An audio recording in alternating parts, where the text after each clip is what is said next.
Hi, Grace family. Happy Friday to you. Wanted to share with you that our school is looking to reopen on August 18th.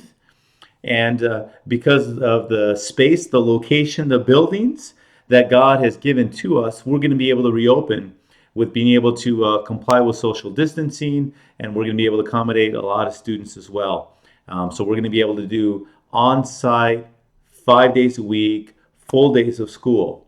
So if you know of other people or you have families with kids in your neighborhood, reach out to them and say, hey, consider Grace. We're able to comply with the protocols. It'll be a great experience for your children.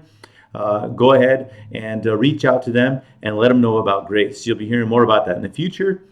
For now, I just ask you to keep the school in the prayers as they prepare, and we look forward to a wonderful school year coming up.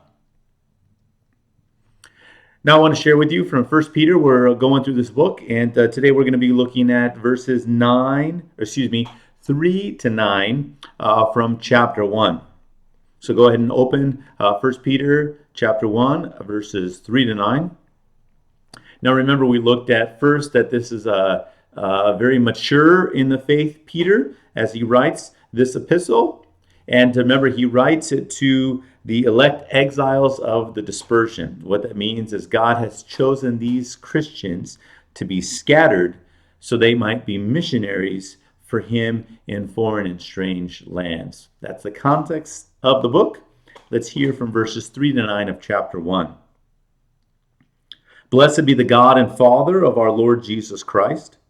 According to his great mercy, he has caused us to be born again to a living hope through the resurrection of Jesus Christ from the dead, to an inheritance that is imperishable, undefiled, and unfading, kept in heaven for you, who by God's power are being guarded through faith for a salvation ready to be revealed in the last time. In this you rejoice, though now for a little while, if necessary, you have been grieved by various trials, so that the tested genuineness of your faith, more precious than gold that perishes though it is tested by fire, may be found to result in praise and honor and glory at the revelation of Jesus Christ. Though you have not seen him, you love him. Though you do not now see him, you believe in him and rejoice with joy that is inexpressible and filled with glory, obtaining the outcome of your faith, the salvation of your souls. This mature writer, this disciple of Jesus, Peter, writes to those chosen to be missionaries in foreign lands, chosen by God for this. And Peter recognizes, as many missionaries recognize, that, there's going to be some suffering. He says, now for a little while you have been grieved by various trials, difficulty, struggle, persecution for these people chosen by God to be missionaries in the strange land. So what do missionaries in a different place undergoing trials need to hear? Well, they need to be hearing something that grounds them in their faith. And Peter certainly does that. He says that according to God's great mercy, God has caused those missionaries to be born again to a living hope through the resurrection of Jesus Christ from the dead. Born again to a living hope through the resurrection of Jesus from the dead. This is baptismal language. Peter grounds these new missionaries who are undergoing trials of various kinds in their baptism through the resurrection of Jesus from the dead. They're grounded in God's work of baptism in their lives. That the resurrection of Jesus, that victory won, is theirs in baptism. And this grounds them to be missionaries even while undergoing trials. So what does this grounding provide them? 3 things this grounding provides them.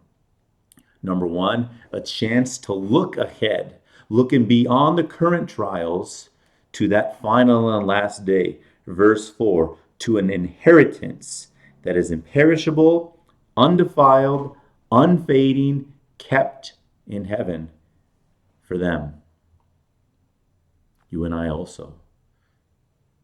as missionaries chosen by God to be living in this place at this time, baptized, provided the victory of the resurrection of Jesus in our baptism.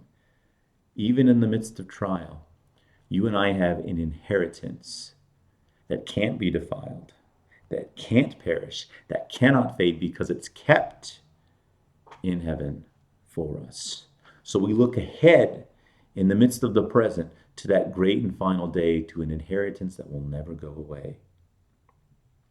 Second thing, a faith that perseveres. So a look from now to that end is that faith that perseveres. Verse 7, the tested genuineness of your faith may be found to result in praise and glory and honor at the revelation of Jesus Christ. That faith that undergoes trials, that faith given to us in our baptism, will persevere until the end. And it will prove strong and stronger as the days go on.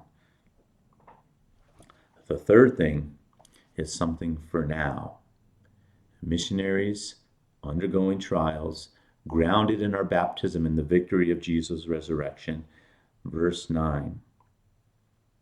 You believe in him and rejoice with joy that is inexpressible and filled with glory, obtaining the outcome of your faith, the salvation of your souls.